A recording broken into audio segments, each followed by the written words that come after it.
still go, go, go, go, go, go, go, go. Knudsen, What's going on, Dursky? we got a special guest on the show today. He goes by Mr. 57. He just finished T62 at the Open Championship at St. Andrews, using not one, but two drivers. I believe he's also battling a little bit of COVID right now. By way of Dublin, Ireland, his name is David Carey. David, welcome to Two Guys Talking Golf. Oh, thank you very much. Thanks for having me on. I appreciate you making the time.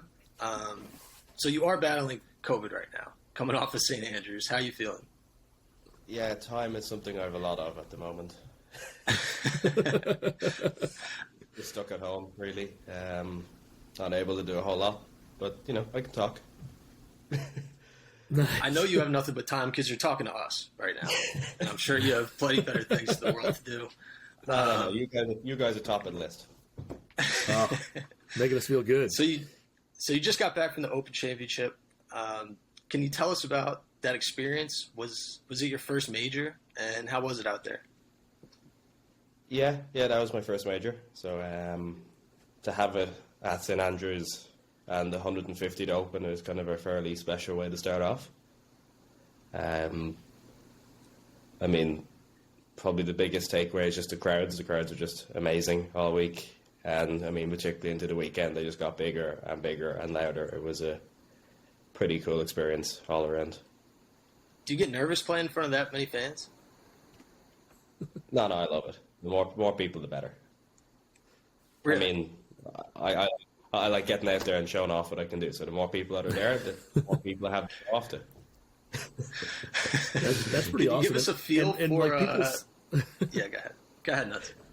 Oh, I was going to say, and it's interesting you say the crowds, because, like, you know, we see so many interviews from so many players, and they always say the crowds at the Open Championship are always such, you know, a knowledgeable bunch. They truly love golf. They love the history of it. They understand, you know, the struggles that can be out there at the Open Championship, because, you know, it is not a typical course that you see all the time, at least on the PGA Tour over here.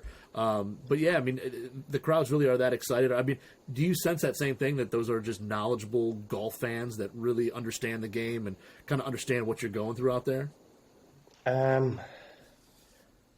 Yeah, I mean, just all around, like, everything from, I mean, I tend to hit it pretty far, so I take some pretty interesting lines off the tee there. So you get the kind of oohs and ahs when you tee off to like, just when, like, you roll in like a 30-footer, just the kind of roar of everyone. It's like, just the whole thing is pretty cool. I mean, you do get that feeling, like you said, about kind of knowledgeable crowds and stuff, like even the practice day, there was like one hole and you're like trying to play one way, and then I took another ball and kind of hit like a big old cut out there, and like you could kind of hear people like pointing and like you see where that started and stuff. So like they were kind of interested in kind of everything to do with it.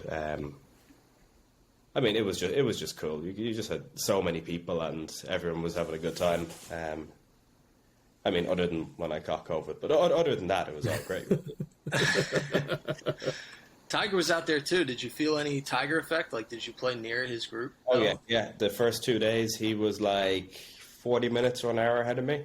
So, okay. I don't know how familiar everyone is with the layout of St. Andrews, but when you get to 7, 8, 9, 10, 11, it all kind of is like a little loop and crosses over itself. So, when I was on 7, 8, he was kind of on 10, 11, and I mean, you had to keep checking if he was hitting or not, because no matter where he hit the ball, if it was a good shot or a bad shot, there was either roars or oohs, or you just had to make sure he was nowhere near hitting a shot before you hit. Otherwise, you were going to have some pretty serious noise. What I always think is funny is that, like, the fans, they'll just take off, like, as soon as he hits, without regard for, like, anyone else in the group or anyone around him. Like, they'll just take off. I was actually just about to say that. I was going to say, and then if you play after he hits, all you can hear is creaks and groans from all the stands of everyone rushing to get down the next hole or wherever they're trying to get to. I mean, I know my girlfriend and my parents and friends and stuff, they had enough trouble trying to see me at the weekend. Like, they were having trouble. So, I mean, I don't know what it was like trying to follow Tiger around the first 2 days. Must have been it's not like the easiest job. viewing course. I mean, you're kind of stuck on the outskirts. Like, you can't really get to the center. Yeah, because you kind of generally kind of go out and back other than that one little loop. You're kind of stuck following the right-hand edge the whole time. I know a lot of the time they couldn't really see, like when you're putting, like if you were down like a little dip or anything, you wouldn't be able to see necessarily where the hole was or if the putt went in unless you could kind of tell by someone's reaction or not.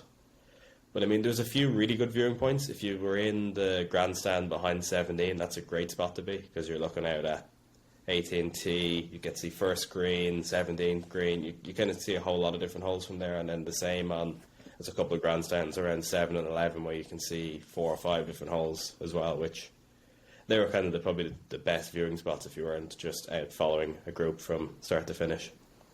How hard was that road hole playing? Yeah. Did it bite you at all?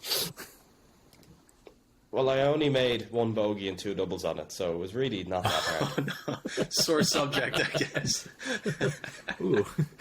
Yeah, no, I certainly didn't quite get that right as a whole. You know, typically with how golf goes, I parred it off by far my worst tee shot. But, you know, that's kind of how things work out, isn't it? When I hit it in position, I then got into all sorts of trouble, particularly in that bunker. Yeah. What I can give anybody advice playing there is do not hit it in the road hole bunker. I knew it before I started the week, and I definitely know it now.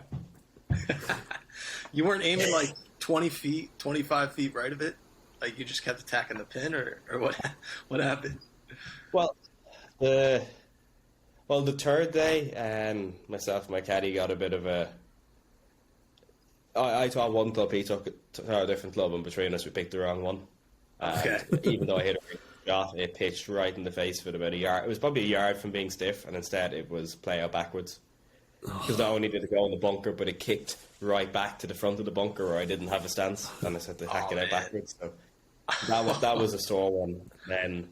And then the last day it was just I was in the rough, and the rough grabbed the hustle, and then there's not really a whole lot you can do. Even when you're aiming at the right, you're just thinking, you're watching it in the air thinking, please, I don't know, bounce left, just do something. And like you just know everything just feeds into it. So, and then again, it was up against the lip and it's out sideways again. So, Was that your first time playing St. Andrews? it was. Yeah. I mean, if you don't include, PlayStation or being inside the simulator. I used to love St. Andrews playing on like Tiger Woods. You set it on easy, you could shoot like 47 out there. But obviously not the case. This week, the scores were kind of low, but can you give us a feel for what conditions were like? I mean, we know how fast and firm they were, but can you kind of like put that in context? Well, the Thursday was probably the fastest it got to. The Thursday, because I played late on Thursday, it was just brown and baked. We got a little bit of rain on the Friday morning, which kind of, I'm not going to say softened it up because that makes it sound like it was possible to make a pitch mark, which it was not. But the Thursday afternoon was very bouncy to the extent that there's a bunker on the third hole at 3:35, and that hole was playing into the wind out of the left. And as you know, I had the 2 drivers, so myself and my caddy decided we'll just hit a soft one with the shorter driver, and we won't get anywhere near that bunker. And I'm pretty sure I was like 20 by it. So crazy. It was very, very difficult to judge where the ball was going to stop because once it hit the fairway, it was just gone. So Wow. So the bounciness definitely made it interesting, as did some of the flags, because some of the flags weren't really on the greens. You're saying they were tucked so much they were like off the green? I mean, particularly the second day on 12. I mean, I drove it on the green, but where the flag was cut, if I left my first putt 3 feet short, it was going to come back to me, and if I hit it 3 foot hard, it was going to go off the green the other side. Probably. So you had to be pretty precise with what was like a 50-foot putt just to keep it on the green. So you're kind of standing there going, like, it's a 50-foot putt for an eagle, and you're like, do I just play this out to the left to like 15 feet, or do I actually play it up to the hole? So that's not something I've had to do too often. Actually, That's pretty good. You're happy with 2 putts a lot, right? Now, with like the way that was set up, how like crazy fast and firm it was, would you rather play that, or would you rather play like a U.S. Open where the rough is insane long, and if you miss the fairway, you're hacking it out? Like, which one to you is the worst of those two kind of options? Well, I'll have to play the US Open next year to make sure I can give a proper opinion on that. But I think that when particularly a links course gets that bouncy, I think that's really fun and enjoyable because there's like a lot of thinking and options. You know, every single shot you're standing there thinking I can play this so many different ways. So that's quite fun to play, and it's definitely not the normal. I mean, particularly if you play. I mean, I played a good bit across the winter down in like Florida and places. It's normally quite soft, or you're in Central Europe and stuff. It's normally hot, so the course are watered, lots of the soft. So I quite like the bouncy. That long rough and stuff. I mean, generally the longer the rough is, like a US Open like that, the more it just suits a long hitter. Because if you hit it out there far enough, you can kind of hack a wedge out onto the green and stuff. So I think there's a little bit less imagination needed with that kind of style of golf. So I know we're going to get into the gear. You say you have one of the most unique setups out there, so we're definitely going to talk about the gear. But before we get into that, can you talk about like your career progression a little bit, like where you've played basically since junior golf and how you ended up playing in the Open?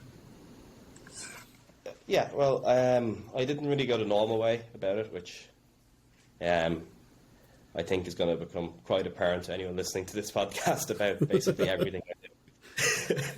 But when I was 18, I played in over here what's the European Boys, which is the 6-man team where you know all the countries in Europe send their 6 best under 18s, and that gave me an exemption to the final stage of qualifying school for what's called the Alps Tour, which is like the 3rd division professional tour over here. It feeds onto the Challenge Tour, which feeds onto the DP World Tour.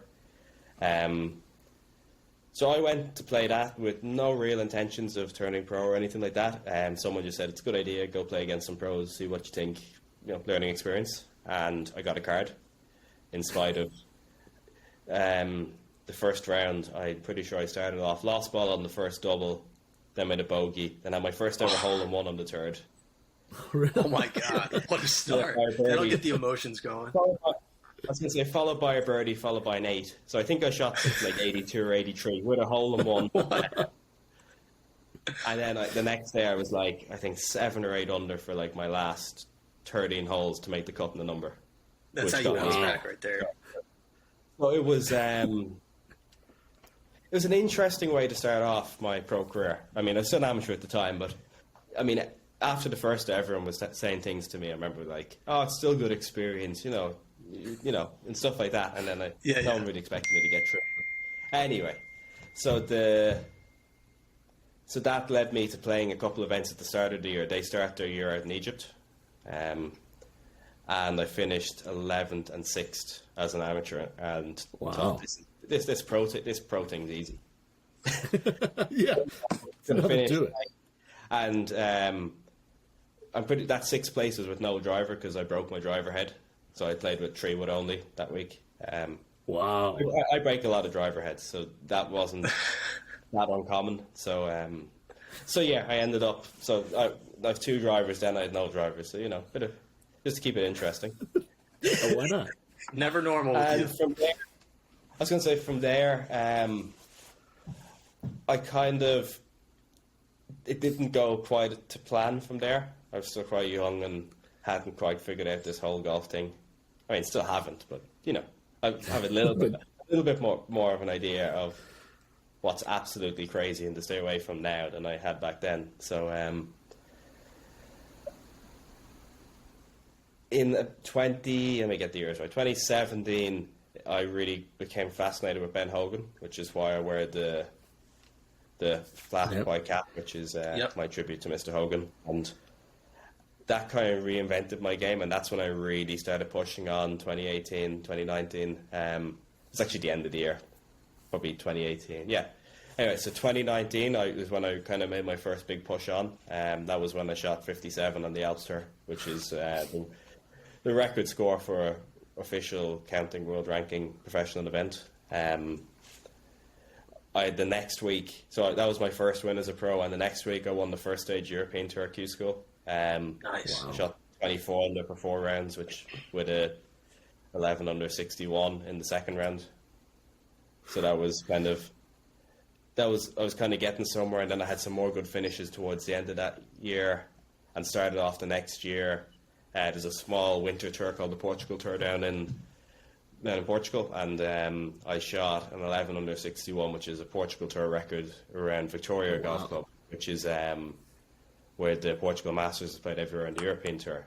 They played as a par 71. We play a slightly different layout, so I think that's still the record for the par 72 layout. So I was on a pretty hot run, and then that little thing called COVID came about, and I basically didn't play golf for a year. Then off the back of that, not competitively. Yeah.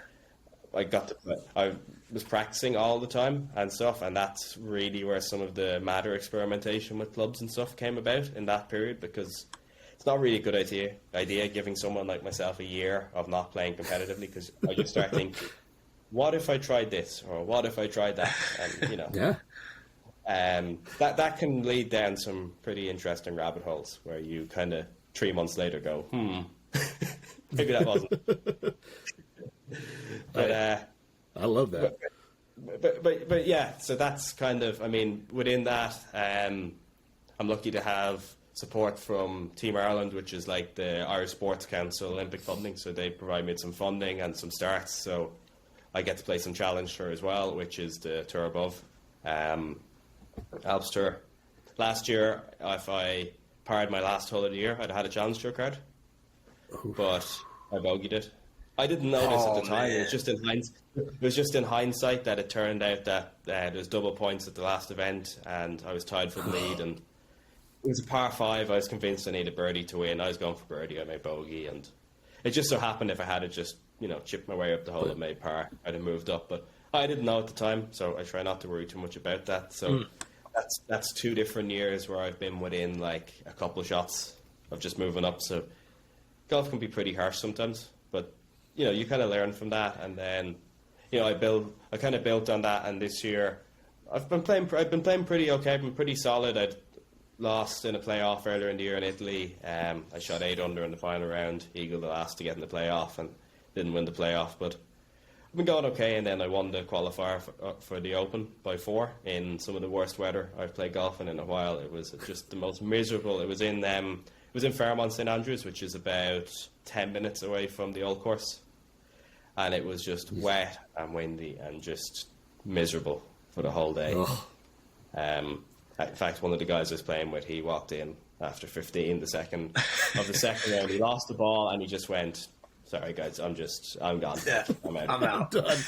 And I didn't even feel bad. I didn't even feel like I was just like, fair enough, you're not going to get through. We can see that. Like I wouldn't stay out here either. But yeah, I ended up making like a 50 footer, which my girlfriend got on video because she walked out to watch the last hole, on the last for birdie, which I ended up winning by 4. So that was pretty cool. And then that led to playing in St Andrews last week, which brings us back to here, really, pretty much. I hope that wasn't too long. No, that was perfect. That was awesome. You have a habit of taking it very low. We got to circle back to this 57. I'm sure you've told the story like a million times at this point, but you got to tell us about this 57. Like, how far under par were you, and how hot were you? Insane. Well, where I normally start this off is that I missed about an 8-footer on the last, and I missed with a 10-footer on my 17th. It's still shot 57. Okay, he left shots out there. Because no golfer has ever played a round of golf and came in and went, yeah, I couldn't have been lower today. We always think of that one putt somewhere that we could have made. That's true. That's a good point. That is quite a fun story, because it starts off with probably one of the worst warm-ups I've ever had. Because we were playing in Cervino, which is the highest course in Europe, altitude-wise. It's up the side of the Matterhorn, so it's just the opposite side of the peak of the Matterhorn from Kranz, where they play in Switzerland. So the mornings are cold, because the altitude is very cold in the mornings. And I was on the range, and I just could not get warm. I was just freezing. And there was an English guy, Jack, I'm friends with, and an Irish guy, Johnny, and the two of them just couldn't stop laughing because I just could not hit the ball clean. I was just Oh no! one after another. I just could not get warmed up and get into the ball at all, and they were just laughing at me on the range because I just couldn't hit it. And of course, that led to, being 8 under through 10. Yeah, of course. Because that's how golf works, really. Yeah.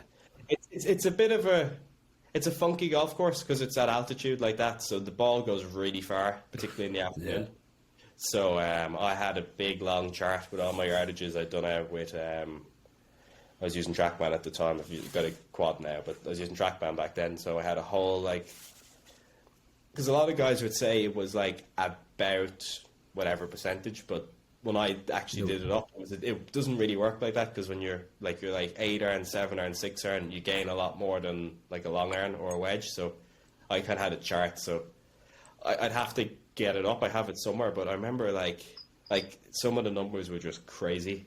Like 6 iron was pitching like nearly 250 and stuff in the afternoon. Wow. What? Like once you got it up there, it was just going. I mean, but then in the morning it wasn't going. It was going like 210 because it was so cold. So it was a bit of a tricky one from a clubbing point of view. But yeah, I made a few putts that day. I think to the tune of I gained like 5.5 shot strokes gained putting. Decent day on the greens. Yeah. Yeah, which means probably before the last two I was up like 6.5. So. So I was going pretty good. It didn't seem to matter where I hit it on the greens. I just seemed to like hit it somewhere and play, hit it on the green, make the putt, walk to the next tee. It's a par 68 because there's only one par 5. So it's kind of tricky in that it's obviously easier to shoot 59 because you don't have to be as many under par, but you don't have any real par 5s to make on. So, and the par 3s are quite tricky there. So it's kind of tricky. I mean, I think they've had an event there for 6 or 7 years. No one else have broke 60, so I felt pretty good about that. Yeah. Yeah. So it was a pretty good day, especially because I think I was like 5 ahead of second and like 7 ahead of third at the end of the day. So that's when you know you've had a decent round of golf. Yeah, for real. Slightly. Were you nervous? Like, did you know you were about to break 60? And how do you keep that going? I wasn't really thinking about it until I think it was on like the 12th hole I made a birdie and I was like, if I par in, that's 59. I was like, that's pretty cool. I don't know, like birdie. So yeah, that was, and then also my other funny story because I on the 18th I started on the back nine, so on the 18th I was trying to drive the green and I had a clean sky, the cleanest sky you've ever seen. My foot slipped on the way down, and I had like 180 in. I remember hitting it and just turned to the guys like, "Anyone see that?" And they're like, "Yeah, it's coming down now." So that's a 57 with a full-on sky and a couple of missed putts at the end. So other than that, it was just a normal day, really. And an awful warm-up session. And an awful warm-up session. I also did birdie that hole with the sky because I hit it to like 6 foot and made it. Because 180. Of course. Of course. Yeah. Well, 180 was probably what, like a pitching wedge? I'll say it was also just like a smooth wedge, yeah. So, Yeah. That was a fun day. Good memories. That's awesome. You've obviously played like all over the world, probably some courses that we've never heard of ever. What are some of the underrated, like lesser known courses that you would put kind of in your top 5? Because you played courses where not on our radar. I mean, that's a tricky one. I mean, I've only played golf down the East Coast of America. I mean, I've done most of Europe. I've done like a good bit of Northern Africa with like Tunisia and Egypt, and I've done a tiny bit out in Asia. So, top 5. I mean, that's a tricky one because if we're looking at it from like top 5 best courses or top 5 courses that are most enjoyable, because I don't think they're necessarily the same. I like list. most enjoyable. True. Let's go with the most enjoyable list. Down in Portugal, there's a course called Laranjal, which is part of Quinta do Lago, which is like a like a kind of golf resort area that I go practice at a good bit during the winter. It's just Laranjal is Portuguese for orange, so it's like built through orange groves. So it's like really cool. It's like kind of it's a pretty wide golf course, so it's fun in that it's not that difficult off the tee bar. Some water. It's kind of quite American in design, but I mean, you play it at the right time of year, you get like the smell of the oranges, and it's just such a pretty golf course. It's like it's just a fun place to play, and I've been like 10 under there like 2 or 3 times, so like that helps too. That definitely helps. Makes Good it a little vibes more there. enjoyable. Yeah, exactly. I've played there a lot. I love, if we go across to Spain, I love the La Manga Club, the North Course and the South Course there. Had a few really low scores in the North Course. The South Course is a bit tougher. Arnold Palmer did the redesign on that one, so it's a good golf course. It's just a good challenge, and I always enjoy playing there.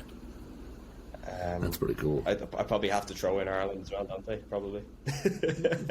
Near Probably me, should. I mean, it's maybe not as hidden, but somewhere like Portmarnock, which is just a great golf course. It's near Dublin. It's a bit of an interesting one. I didn't really like it at all the first time I played it. Didn't really get it, and then I played it with a pro who grew up there, and he kind of showed me around, and it just kind of clicked, and I was like, now I get it.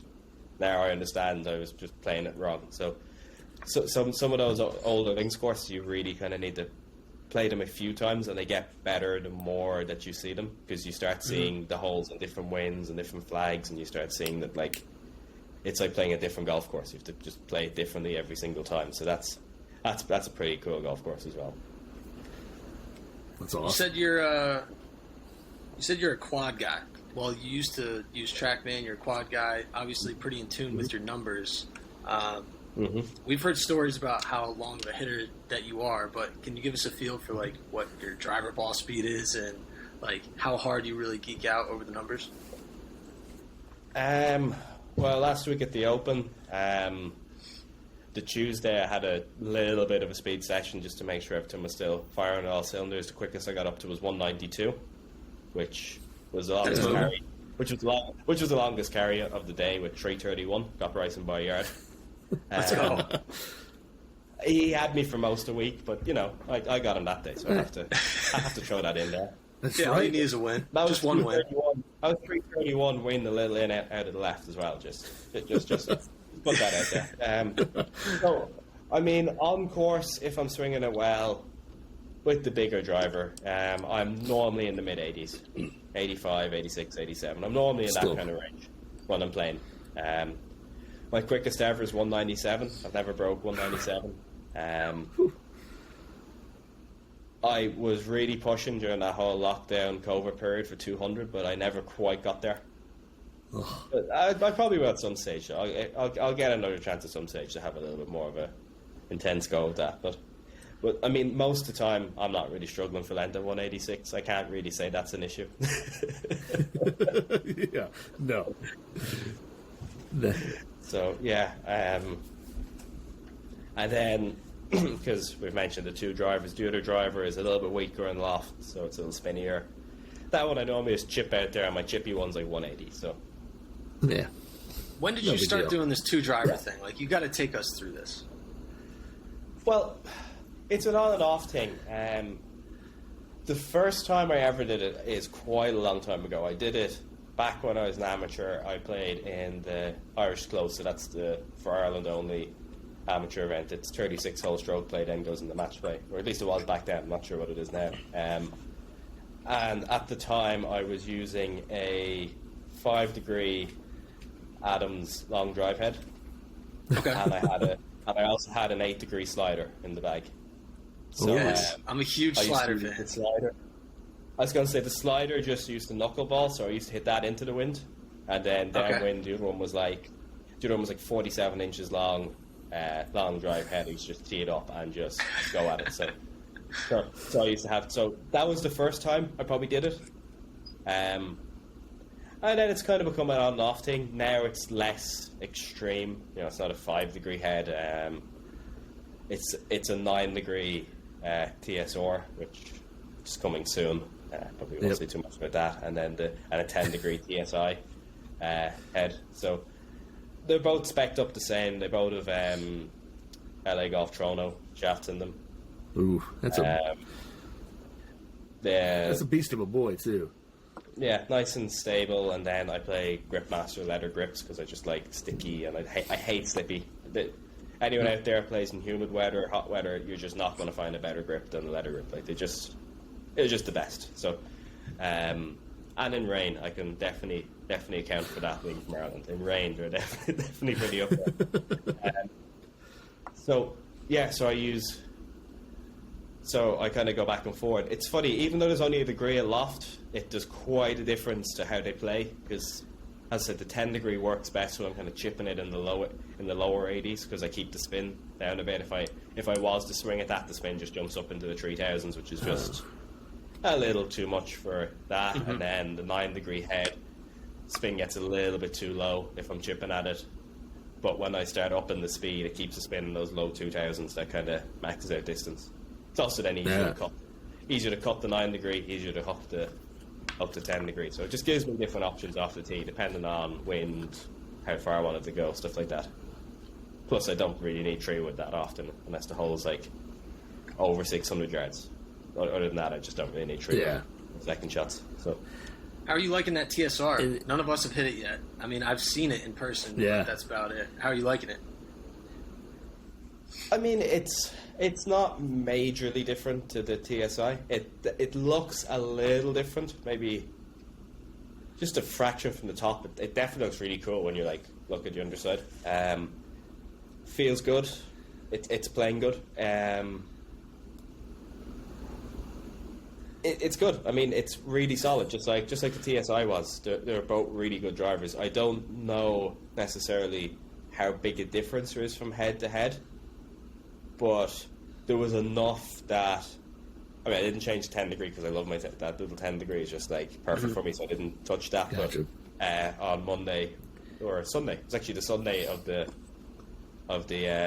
just gone, just before the Open started the week, I went into the Titleist guys, and they just brought the turf runner there, Liam, came out with me, and we just did a little bit, and I just got a touch extra out of the TSR, but I also moved from an 8-degree to a 9-degree, which just kind of so it's hard to know how much was just maximising the launch conditions and how much was the new head, but it's definitely really good.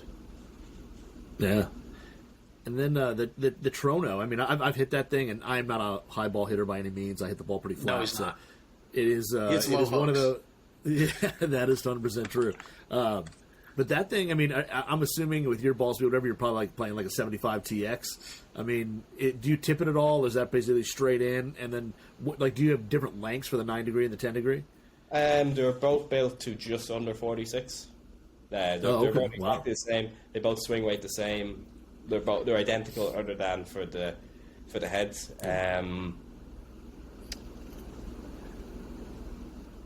I mean, I'm in the 65X, not quite the Tourex, because oh really? Wow! I don't need it to feel like it's stiff enough in a 65X. Yeah. I don't play a super heavy head weight and driver either, so that, you know, I'm only in the mid 190s, so if I was playing a heavier head weight, you might need to, you know, up the stiffness to kind of balance out that. But I tried a little bit of everything, but we pretty soon after testing, we settled on this is going to be the shaft, and then it was just alternating heads to find the best head. Gotcha. Ultimately, I went with the Titleist because it was the least likely to break. There wasn't that big a difference between most of the others, but I've been through a lot of driver heads. I won't mention who, but I've been through a lot of heads. So, and I've never cracked the Titleist yet of the TSIs. So, you know, knock on. Yeah, knock on wood. Yeah, well, I'm in the TSO now, so we'll see if they've got the durability out of that as they have with the other one. But it's not a massive deal because you can just get another head as a tour player. It's not as big a deal, but it's more just when you really get to like a head. No tour ever just exactly the same. They they say it's the same, and then you hit it, and that doesn't quite sound the same, or there's always something just a little different. So, So it's definitely a big help when you can just not have to change. And I mean, I gave that 8-degree TSI head. They got some punishment. They had a lot of drive. So it did well. I'll give it a thumbs up for that. It hung in there. It did a really good job. You have a real big problem cracking drivers, huh? Jeez. Well, during that first lockdown, because I don't know how bad it was with you guys, but I couldn't go more than 2 kilometers from my house, so I was just stuck at home. I have a net in my garden. That was when I invested in the quad, just because it's so good indoors. And I was doing a lot of wedge stuff and a lot of speed stuff in my net, just hammering at it. And I went through 5 driver heads in 6 months. So wow. Yeah, the guys I was getting the head from were not entirely pleased with having to send me a head every month. They were just like, "What are you doing?" And I'm like, "Well, I'm trying to do speed work. I'm like hitting like 100 balls or like 190 ball speed a day." So yeah, that'll do it. That'll break it. Yeah, what does that speed regimen look like? I mean, for me, if you want to swing faster, it's going to sound ridiculous, but you just have to swing faster. You just have to go and hit a lot of balls and keep hitting it hard. Like, you can do all the gym work you want, but if you're not physically out there with a launch monitor or something tracking it and trying to figure out how to move a golf club faster, it's not going to just happen.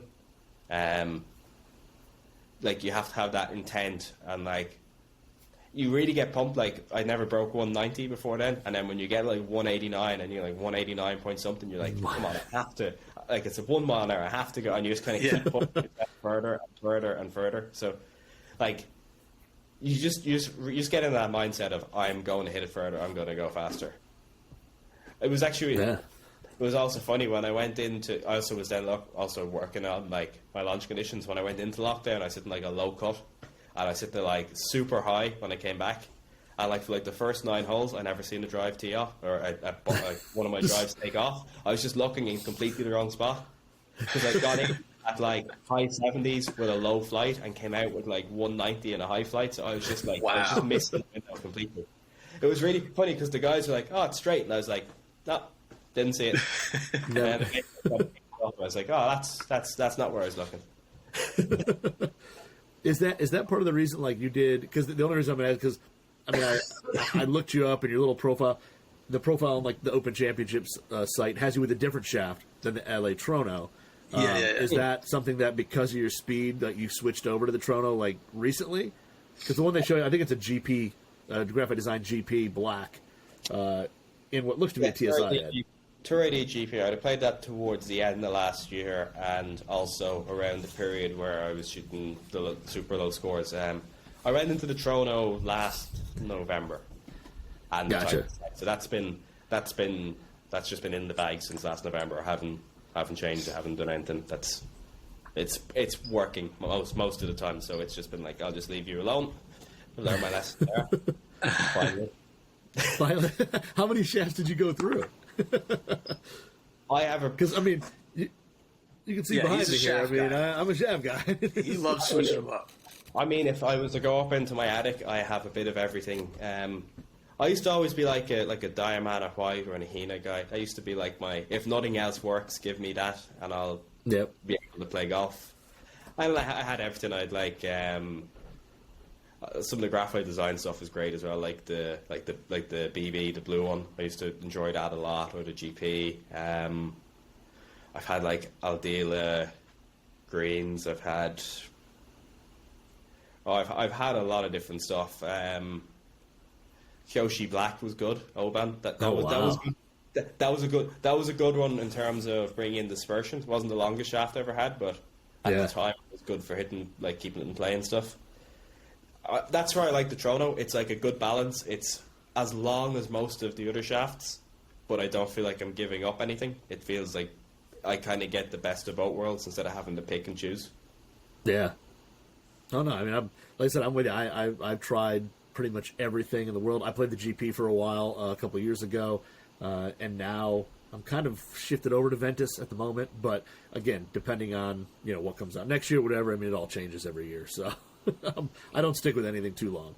Since I have a few new toys sitting behind me that didn't make it into the bag for the Open, just because I didn't have time to like properly test them. But I do have a Ventus in a couple of them. I have a 10C Orange and a different one. I've got a few different bits to try out. That's kind of with an eye on Corn Ferry Q School. I get exempt straight through to the second stage. So Nice. Wow. when I awesome. go stateside, I probably won't need the two drivers just because it'll probably be flat out driver most of the time. Especially down in Florida, of course, and be a bit bigger. So depending on the course, I'll have a look at. I have like a 16.5 degree tree wood or a regular tree wood. A few different things I can kind of fiddle about with, or 2-iron or something. I can kind of, depending on the course, I'll have a little play around with and see how they go. Which is why I'm really frustrated. I'm sitting here with new toys. I just want to go out and try them. Got to get rid of that COVID, man. But it seems like you're a true gearhead. We were talking on Instagram a little bit during the Open, and then after the Open, you said you have one of the most unique gear setups around. So we got to hear the whole set. You got to take us through what makes it different. And obviously, you did a bunch of gear testing over COVID. We got to hear some of that. Let's get into the gear talk now. Well, yeah. If my bag disappears, it's not going to be the easiest one to just make it here again. I mean, it's not super crazy in the wedges and stuff. I have the Glide Forge Pro in a 60 degree. I have the 4.0 in a 56, and then I have a I210 U wedge. They're not super crazy in terms of what they are, other than the fact that the lie is at 61, which is pretty flat. Pretty flat. Wow. And the swing rate's D9, which is pretty heavy. That's like a sledgehammer. Yeah. So it's more the weight and the actual lies. The lofts get fiddled a little bit, so it's actually like 61, 56, 51 and a half, just to get the yardages dialed in. They all have a C-taper X in them. Hard stepped a little bit just to stiffen them up a touch. I used to play C-taper through the bag for quite a while. But I changed over. Now I have the X7s in my irons. Oh, yeah. Even a little bit sturdier again. Big boys. That's I210 from wedge to 4-iron. Again, it goes from like D7 swing rate down to like D5 in the long irons. So they're pretty heavy. That's real heavy, yeah. Particularly with the X7s, and they're all pretty flat. They're like 3 or 4 flat, depending. Wow. And then my lofts tend to be a bit all over the place as well. So just to fit the gap, so like my pitching wedge and short irons tend to be a little weak, and then my long irons get a little strong because I kind of keep 5 and 4 degree gaps throughout the bag. I don't narrow it down at any stage. So my 4 irons are a little strong. My 4 irons like 21, and then my wedge is like 48. So just to get the gaps. Do you keep the woods around the same too, like the heavier like D5 stuff like that with the woods as well? They're not as heavy. They kind of they get more. My woods are a little bit more on the light side in head weight. But that's why I play a 60 odd gram shaft to try to keep a little bit of swing weight. If we went heavy in the shaft, it would kind of mess things a bit. Yeah. That was just a testing thing. That when I was trying it, when we get flat, because I bring my hands into the ball quite low, and obviously I don't like missing it left, so I don't want the heel digging at all ever, because that's a death sentence as a pro. A long left is just never ever Not good. never ever. You'd rather like a soft spinny one out to the right a little bit. So that's why they're so flat. And then the weight and stuff, just like the shafts, we did a lot of testing, and we were going back and forth between like a C taper and that and the X7. Just so happened it was swing weight and heavy, and I'd hit like 3 or 4 balls, and then we'd swap 3 or 4 swaps so I wouldn't get too many in a row. And it'd just be like one ball every set with the C-taper that was just like a little bottomy or a little toey or just not quite as flush. And it just didn't happen with the X7. I was just pure one after another, and it just brought dispersion in a tiny bit. So I was like, yeah, that's good, we'll go with that. So that was pretty good. And then when we get into the long irons, I normally play a crossover in my 3-iron with the KBS Tour Proto shaft in it. So You probably hit that thing so far. Well, the 3-iron pitch is like 250-ish, Okay. which is my Smooth 250. I was gonna say that's my soft 3-iron because I play that when I want a high flight. I also have the I210 3-iron which I throw in if I wanted to go out flat. I also have to play around, but I have a G410 crossover and a 2-iron, and I have the new one as well, which I'm going to be testing this whenever I can. They're pretty cool because that comes out with like 170 ball speed. So Wow. so like So cannon. So that's going like 265 on a flat ball flight. So that's going a long way. So I'm looking forward to giving that a bit more testing. I nearly threw it in the bag last week. I just didn't have a hole that really needed it because I could just take driver over the top of everything. It just didn't really seem worth my while to really lay back. I just didn't see any reason. The rough wasn't that deep. I was like, well, I'll just hit it over the bunkers, and worst case scenario, I'm in the rough. I saw other guys trying to like tread it through there, and they pull it a bit, and then you're up the face of a bunker playing it sideways. And I was like, well, I can hit it in the middle. I can hit it middle of the green rough. I can't do anything from a bunker. So, I just end up hitting driver everywhere. So, And that's what I was saying. I do that a lot anyway, though. So. Yeah, are you a guy who, I mean, with your length, I mean, it is such an advantage, but I know there's some guys who are really long players, and they tend to play back, and they'll play a lot of irons or a lot of, long irons off the tee, stuff like that. And are you a guy who says, heck with it, I'm going to rip driver, I'm going to take advantage of the length, and if I end up in the rough, oh well, or if I end up in a kind of a weird spot, if I miss it, oh well, I'm still going to have that advantage of being able to hit it long, or do you play a little more conservative sometimes? Well, I think Scott Fawcett's a decade, he summed it up perfectly. Driver doesn't definitely miss the fairway, and iron doesn't definitely hit the fairway. So, True. so like, if you're going to miss it, you may as well hit driver. I mean, it depends on the course. Some of the courses over here tend to be narrow and short, where you just don't really have the option to hit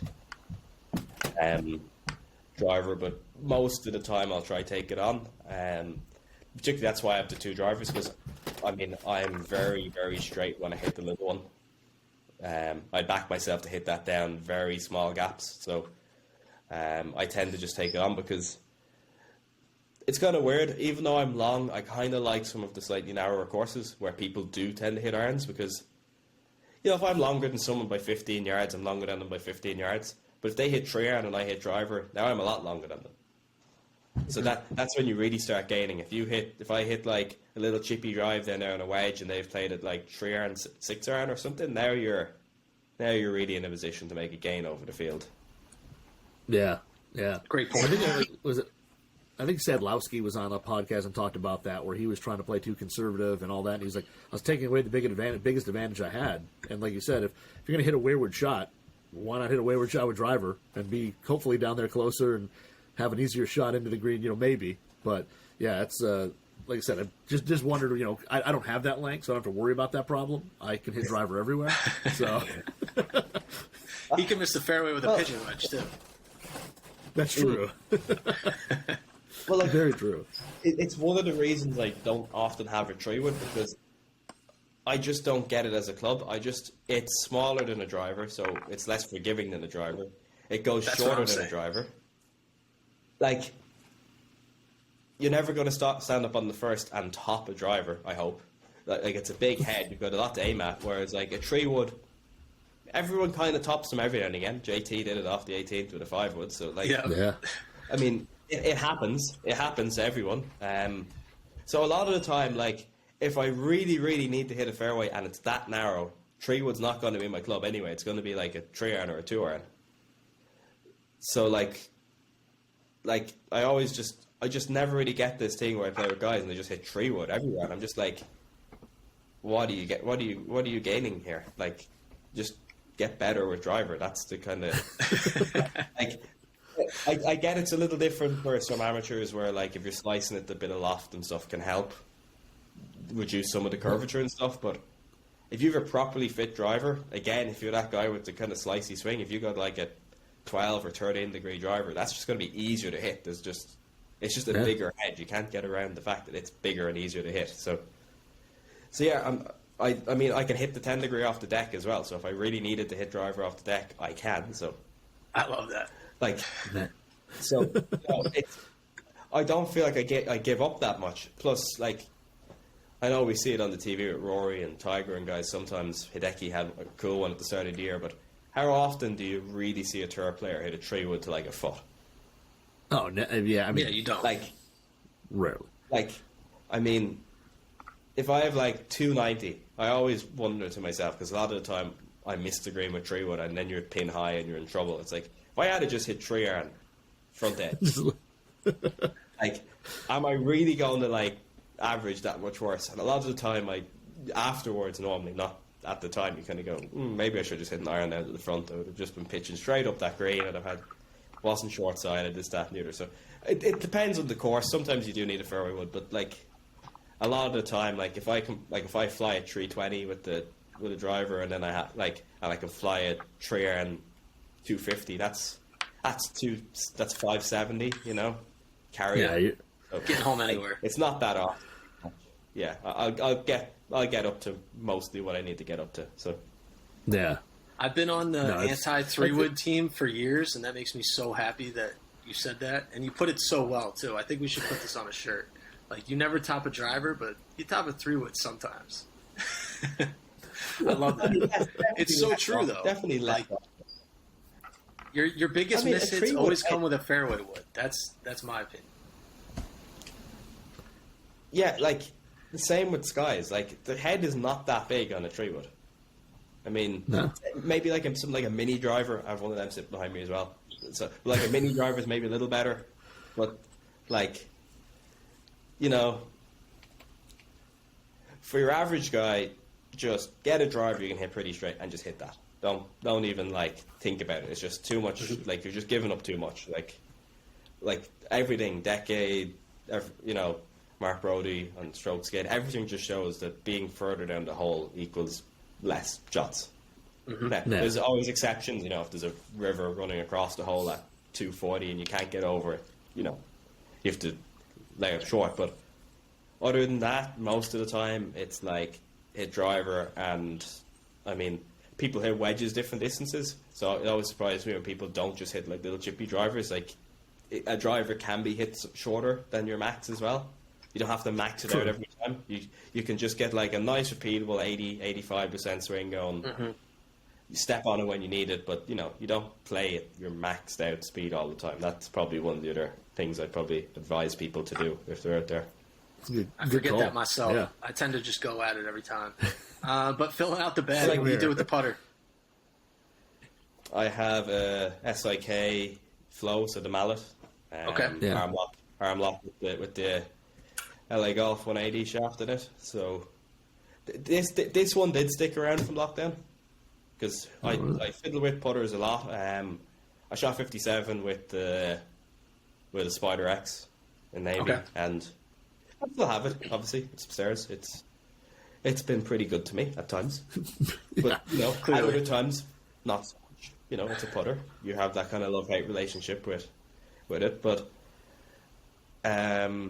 I'll give Bryson a little bit of credit here in that it was him talking about the roll off the face and stuff that got me interested in SIK, and I got one built up and sent over, and took a little bit of fiddling around with it just to like get the lie angle and get everything exactly where I wanted it to. But you do see the quality of the roll, like it is consistently good, which definitely helps speed. So like my pace putting is always better when I use that than when I use any other putter. So my make percentage from outside of 15 feet tends to be crazy good with it compared to like anything else I use. So I mean, it hasn't always been in the bag. It got a bit kicked out for a while as well because putters. But everything does. But I went back to it in like March, April, and maybe actually I'll just throw it out there. I've said to myself, I am not changing putter. So anyone who sees me change, it's now out there.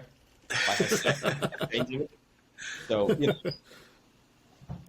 well, how long that lasts, but my plan is to not change it because it is consistently pretty good, and my bad days don't tend to be as bad. So that's kind of your goal, really. And was that your first arm lock putter? Like, was that the switch to arm lock when you got the SIK, or had you been tinkering with that before? That was the first time, and I just dove. I decided if I'm going to get one built up, I'm going to go like I'm gonna go all in and get one built up arm lock as well, just to like see what it does. So that was, yeah, that was pretty cool. I mean, I shot like 10 under in one of my first rounds with it. I was like, oh yeah, this is it. I have it all sorted now. Putting is easy too, but you know, golf. It isn't easy. It's not so easy. What does that feel like, even walking to a course? course, like knowing that it's possible to shoot 10 under?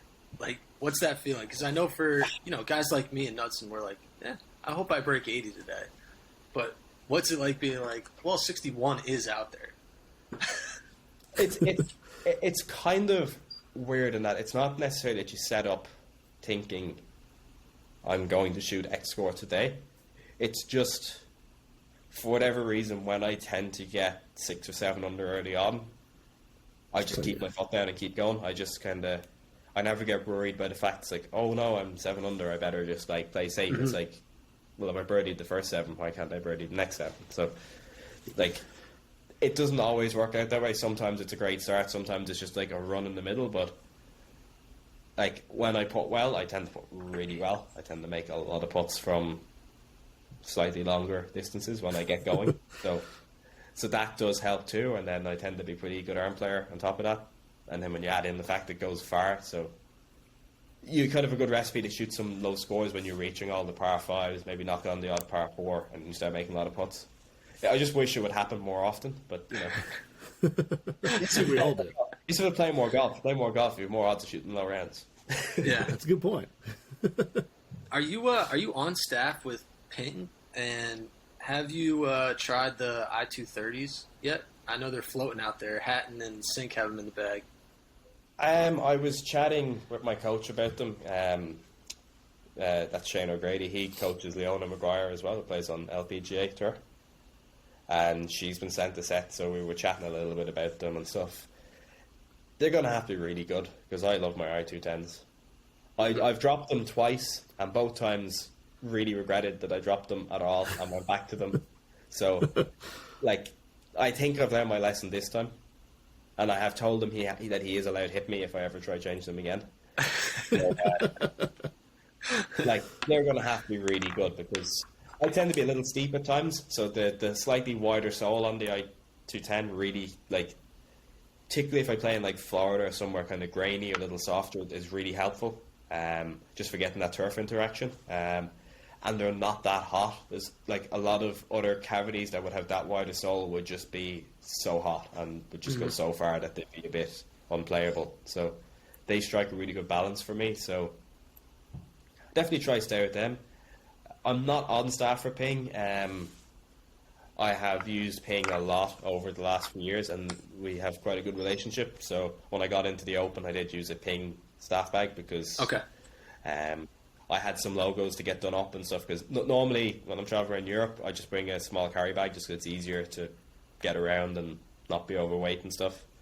So I needed to get a bag done up and have like the Team Ireland logo and then like the logo on my chest, Ireland Escapes and stuff. I needed to have all that done up properly. And they managed to get one out quick, which, was also in their interest because I got quite a lot of TV time and quite a lot of people saw it. But it was kind of, benefited us both because I got a nice shiny new staff bag that I could put my logos and stuff on. They got some advertising. Everyone kind of won out of that one. So, yeah. And, I mean, I got some fresh wedges built up and the 2 Ireland stuff on the Sunday, Monday kind of timeline. Who came up with that DC57 logo? Sorry to cut you off there, Knudsen. No, it's all right. Yeah, that's my logo, because,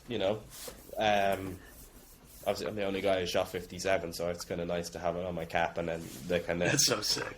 The kind of 4-leaf clover is kind of, everyone just associates that with Ireland, so it was kind of a natural fit. Plus, I get a lot of questions then when I play pro-ams or stuff, and people go, what's the 57? And it's like an automatic intro to just bragging about myself. So yeah, I mean, come on, why not?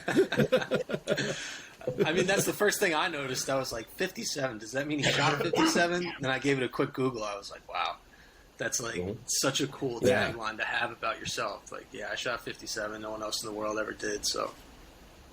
No big deal. I got quite a few Mr. 57 shouts and stuff going around St Andrews, which is kind of cool as well. That's awesome. Played with Lee Westwood the last 2 days, and there was quite a few guys that follow me as well, and they just couldn't let him have like the last shout. So if someone shouted out Westy or Lee or something, someone had to shout out Mr. 57 or go on Davey. There was something awesome. like they just could not let him have like the last shout. So that was kind of cool. I was kind of chuckling to myself going around. It was just like, I was like, this is pretty cool. and there's another guy who loves I-210s. The guy's been playing I-210s since they came out. Yeah. He's even got 2 U wedges, which is even more even just the one, because you don't see a whole lot of them about. No. That took a bit of finding, actually, because it's so hard to get hold of those heads these days. They're just, like, unless your name happens to be Westwood, where they have backup sets specifically for you, it is not that easy to get your hands on them. There was absolutely none over here in Europe, other than one of my local golf stores happened to have a set that someone custom ordered and never picked up, and they're like, "Oh, you can have them if you want." And I was like, "Perfect," because I needed a new set of heads. I wanted to put the X7s into, and Ping over here just had none. They were just like, "We give them to you, but we don't have any. We don't know when we're going to have any." Like, so that was kind of lucky. I managed to get them and get them all built up. Yeah. Well, I have a feeling after saying that on this podcast, you might have a couple U wedges being sent out to you from Ping out here in Phoenix, Arizona. What is it about that U wedge that pros like? Like you said, Westwood has 2 of them. Well, you have 1. I mean, what's the deal? Well, again, for me, it's the sole width. Like, I'm just a little bit more consistent with my strike compared to a regular gap wedge, just because of the sole width. Not so much in firm conditions, but in that kind of grainier, into the grain or soft conditions, just because, again, I tend to get a little bit steep, so it wouldn't necessarily suit someone who's picking it off the top of the grass, but it just gives me that little bit more consistency in the turf interaction. And again, unlike most wedges that would have that wide of a sole, there's no like hot spot where you're like, you hit one and you're like, oh no, sit down. Yeah. Which you do sometimes get out of other brands and stuff that I've tried with that kind of sole where you just like, you hit one and you're just watching it and you're just thinking, oh no. so you have that kind of nice balance of kind of sole width for forgiveness, and then kind of the playability of kind of distance control. And I can do pretty much everything with it that I want to, because I mean, I pitch a lot with 9-iron, wedge, U-wedge. I use a lot of those clubs around the greens as well, because I tend to play a lot of shots low as well as high, depending on the situation, which probably is to do with growing up with over here in Ireland, where you have a little bit more option around the greens than sometimes you would in other places. Yeah. I was going to say, that's how I know you're not from America. Go ahead. I know. I was going to say, did you think about, because like you said, you beat our steep, you like a little wider sole, you probably maybe have a little more bounce on your wedge setup. Did you think about changing that out when you got to St. Andrews, realized how fast and firm it was? Like, was there any thought of maybe snagging a couple different wedge or one different wedge, or making any changes around there? Well, I do play the low bounce tin sole in the 60. Okay. And I play kind of the kind of regular 14, I think it's 14 bounce in the 56.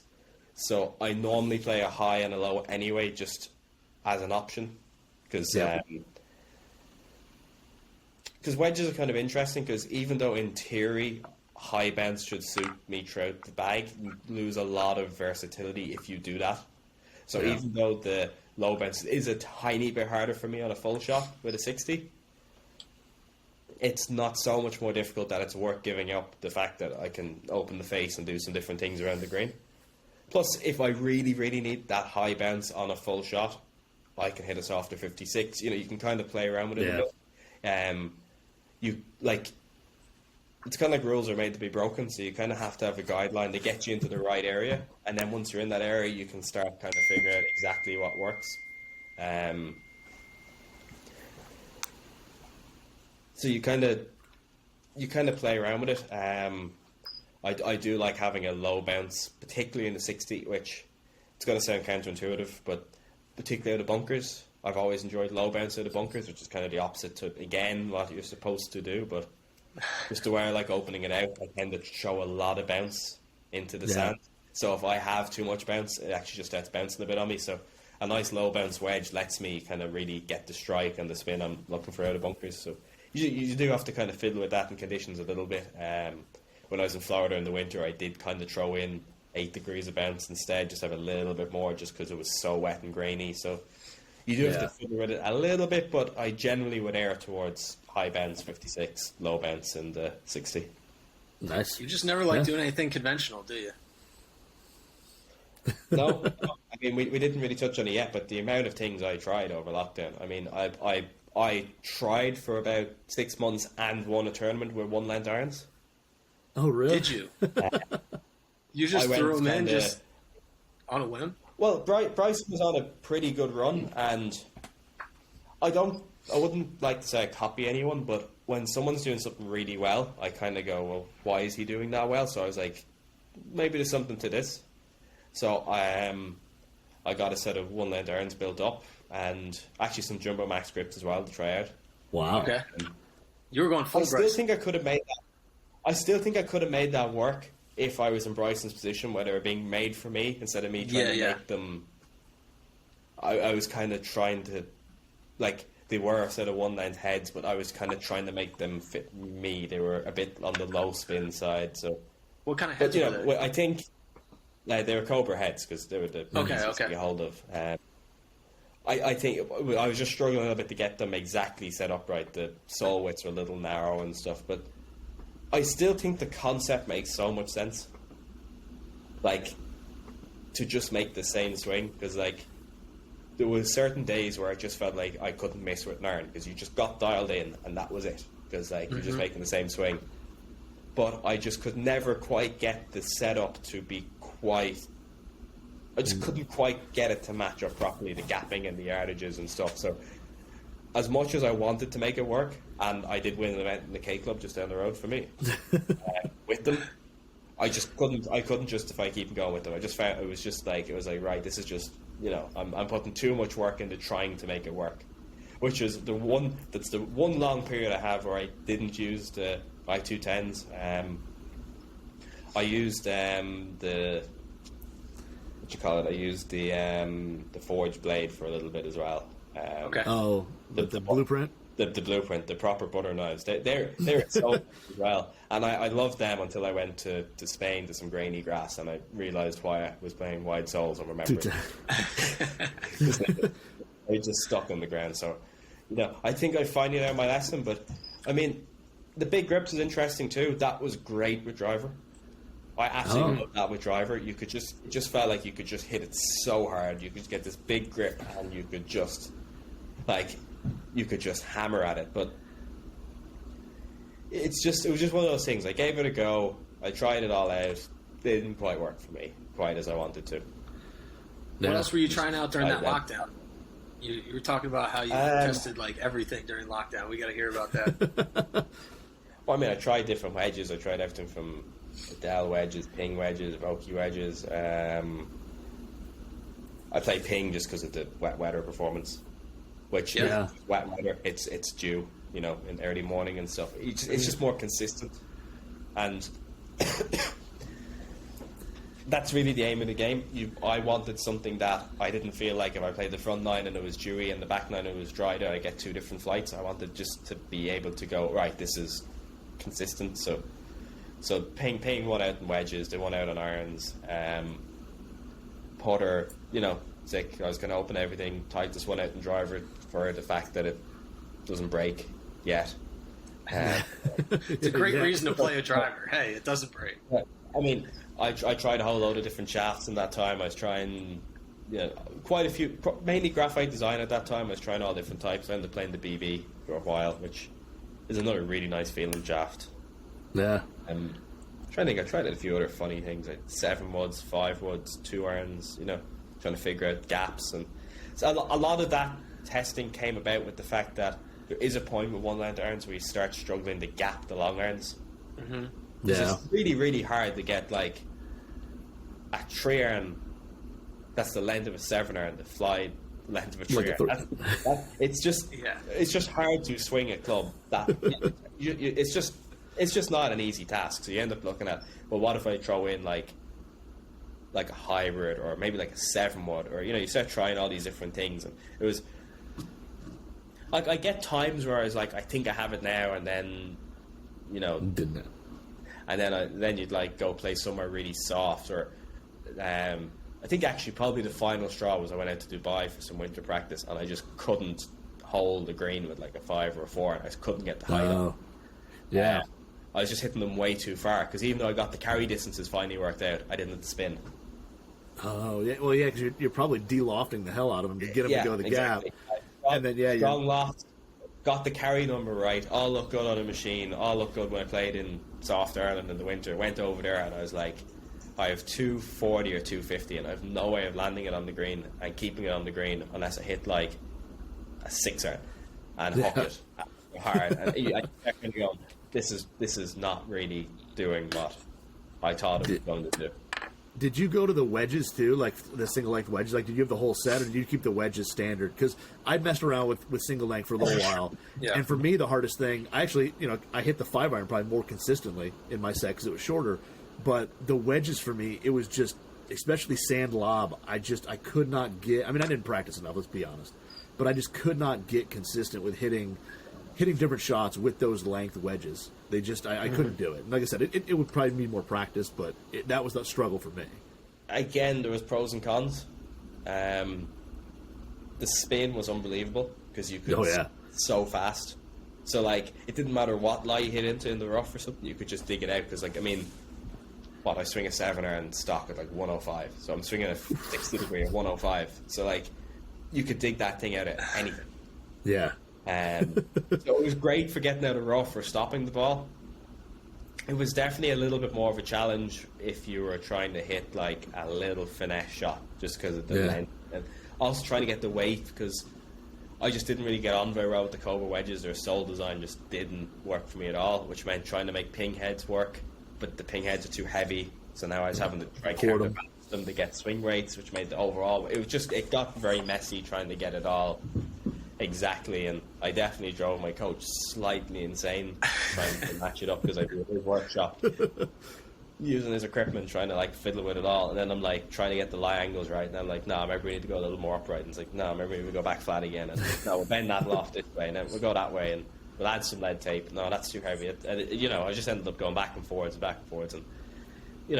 I then just went like, I played down in Italy in a couple of tournaments. I was like, right, this is just too complicated. Let's just go back, kind of reset everything. Went back to my 2019 set that I shot 57 with, more or less. I just reverted back and played with that for the rest of the year until I went to the States in, it was kind of September, October time, did like a proper fitting with a proper club builder, and then kind of tweaked it, because it's still the same irons, same wedges, more or less, kind of just tweaked it from there.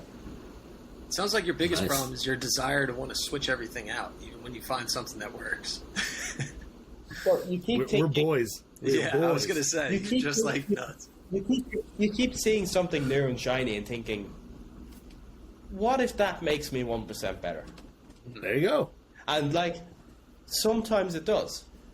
That's the issue. If it never worked, you'd never try change. That's a good point. But sometimes, but every now and again you make a change and it works.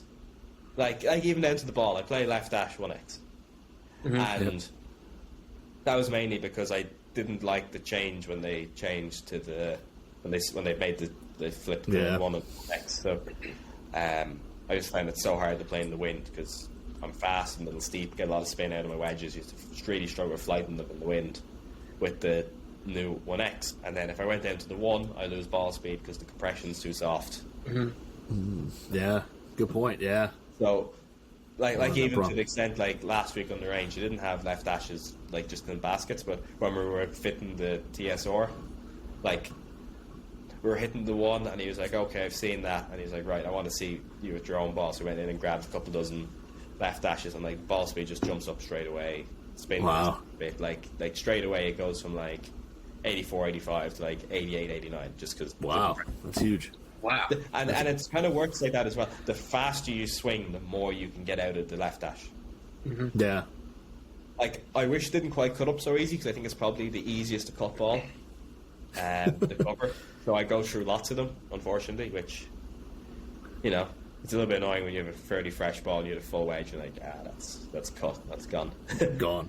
I mean, if it's scuffed, I'll play it. But when it's actually cut, you're like, okay, I kind of need to change this now. So, but like, it's worth it just because of particularly in the wind, it's just so stable as a ball. Yeah. So I do have a deal with FootJoy Titleist, so they do provide me with some balls. Thankfully, otherwise I'd be paying for it. Yeah, that's good because I was going to say lot. it's not like you can go to the local golf shop and pick up some left dashes. I actually can. They actually do stock them. My local store has They tons keep of them them. in stock too. Yeah. I think they sold out in America they have, like that, didn't they? Like the last time, for whatever reason, Titleist couldn't send me left dashes. They just, I don't know why. The guy I was dealing with wouldn't send me left dash, so I got a box of, I don't know how many, 9, 10, whatever, dozen Pro V1Xs, and I went down to the warehouse and they just swapped them out for me for left dashes. So Nice. That's awesome. yeah, they've got loads of that. Yeah, if you need any, just let me know. I'll get them shipped over. Thanks. They're all over.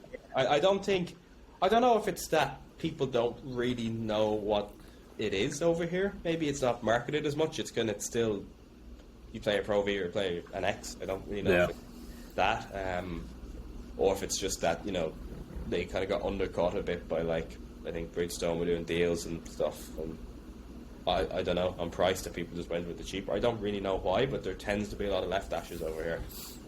Knudsen, correct me if I'm wrong, but weren't the left dashes the ones that were selling for like $250 a dozen on eBay, like on the reselling market? No, that was the dot. That was the Pro. Yeah, That was the dot. Okay. Yeah. Yeah, because they only made like a hand. They supposedly were only going to make X amount, and when people got them, they went crazy. But the left dash is a good ball. But yeah, I don't think, unless you're a really, really big hitter and you know it exists, I think a lot of people everywhere, they just kind of don't. They're just so marketed to Pro V1, Pro V1X, and that's it. Mm-hmm. And then they just, like, whatever that ball is, it's just kind of there, and they don't even think about it. The left dash is good. I mean, it's not for me. I played it, but it ain't going to happen. Did you ever try the Chrome Soft LS? I mean, 'cause that's kind of, again, low spin ball. He's such a Callaway golf ball guy. I'm really not. He can't help himself. I haven't really tried I never tried the LS. I've always loved pitching with the Callaway ball for some reason. The cover on it always seems really, like, you just consistently get that, like, low flighted spinner. Yeah. The Challenge Tour has the X ball, the Chrome Soft X, as their kind of like range ball. So I do warm up with them quite a bit. I just still haven't found anything as good as the left dash in terms of performance in, like, throughout the bag, and particularly off the longer stuff. But in saying that, like you said, it's not for everyone. Like, I do tell my dad to play Pro V1X because he needs a little bit of height, he needs a little bit of spin. Yep. It kind of suits him to have that little bit more. And, like, as we all kind of know now, we didn't know this a couple of years ago, but we all know that, like, as compression goes up, ball speed generally will go up as well. So you generally want to play the firmer ball, even if you're not swinging it that fast. You just get a little bit more out of it. Yeah. No. Like I said, I played left dash for a little bit, but it was just I just can't hit it high enough. I mean, I'd have to alter a driver, which, I mean, I have no problem doing, but it just wasn't my cup of tea. I was going to say, ball you speed is prefer to have to substantially less. alter the driver. You want to get in the shop and make some adjustments. I know you. I was going to say, I need to throw in there, this probably should have been the first thing I mentioned about the 57. That wasn't a Pro V1, and it was yellow. Oh, really? Yeah. You played with a yellow ball and shot 57. Just to throw it out there, that was a yellow ball, and so was the two other 11 under 61s. They were all yellow ball. Just to throw Disrespect. It out there. Well, there's a common thread here. Every time you play with the yellow ball, you shoot sub 61. So maybe you should switch to yellow permanently. If they made left dashes in yellow, I probably would play it in yellow. I just don't. But hit them up. You never know. Maybe Titus will listen into this and be like, "Yeah, we should make a yellow version just for him." There you go. Fingers You crossed. need a David Carey Fingers badge. crossed. Someone. Yeah. You need Titleist 57s that are left dash yellow. That's what you need. Ooh. Yeah, I mean that would be fairly unique. I don't feel like I'd have to put a whole lot of markings on them too. You could throw the No. TC57 logo on the side, though. I mean, I could put the logo on the side. That would also work. I generally mark it with, I just put a red line and a red mark through the Titleist. So, that normally... That's simple. But, keep it nice and simple. all right. Well, we So are the last at, question I have for you, David, which go I- ahead. Go ahead. I go, do you do like any of your own club work and stuff, or do you take it to someone like your coach, whoever, like, or do you have like a shop in your house there that you can go and tweak and do your own work? All of the above. I'll be. All of them. They were originally built up either the guys in the States or on a tour van or in the tour department. I occasionally get my coach to do certain bits because I have some stuff here, like I do a lot of grips and stuff myself. I do a lot of the weighting and stuff myself. I have a big roll of lead tape. I just plaster onto things. I love that. Obviously, because but I don't have like a loft and line machine and stuff, so I do need my coach to do certain things like that. Gotcha. One of the assistants or something. So a little bit of everything. It just depends what. But I will say doing grips is not that easy when you're doing leather grips because they do not stretch. So you really need to get them moving at the start, or you get stuck, and that's never fun. Been there. No. And the same for the putter grip, the long putter grip, because it's such a long grip. Yeah. They're not easy either. I No. don't think some of those guys on the trucks and like in the tour departments get enough credit for how easy they make pushing a grip onto a club look, because It's not. No, I've stuck a few grips on there midway and had to cut them off and toss them. It sucks. It sucks. Yeah, we've all been there. Yep. Just try to do it with a cheaper. Yeah. First. This has been awesome. My last question is, when are you going to be over in the States for, like, I'm assuming that all of our podcast listeners are typically Americans in the States. If they want to see you play, when are you going to be over here? Well, I will 100% be over in October. I think it is 18th to 21st is when Q School is in Plantation, which is down kind of Miami, Fort Lauderdale area, I think. Haven't played there before, but I have been told I'll like it, so either I will or I won't like the person who told me that. But anyway, that is where I pick, so I'll definitely be over for that. But no, if someone out there would like to invite me to play a PGA Tour event or a Corn Ferry Tour event, you can always get me, and I'll certainly make the trip over. Sponsors exemptions, baby. Yeah, if anyone out there knows anyone or wants to have me over there, because I do tend to get a bit of a crowd going once people start seeing the mad Irish guy with the weird looking cap and stuff hitting in places you're not supposed to. Yeah, generally gets a bit of a crowd, so yeah, I mean, the Open was great fun. I had so many people out watching, so I mean, if not, I'm either going to be playing European Tour or Challenge Tour next week. I'm not 100% sure yet. I'm waiting to get an email to confirm that, so I have some stuff to play over here, provided I'm able to play, because it hasn't been much fun being in bed the last couple of days. No. I'm shocked. I have normally, at this stage, if I've been talking for this long, I've normally coughed up half my lung, so I've made it pretty far into this without that happening, so it's been going pretty good.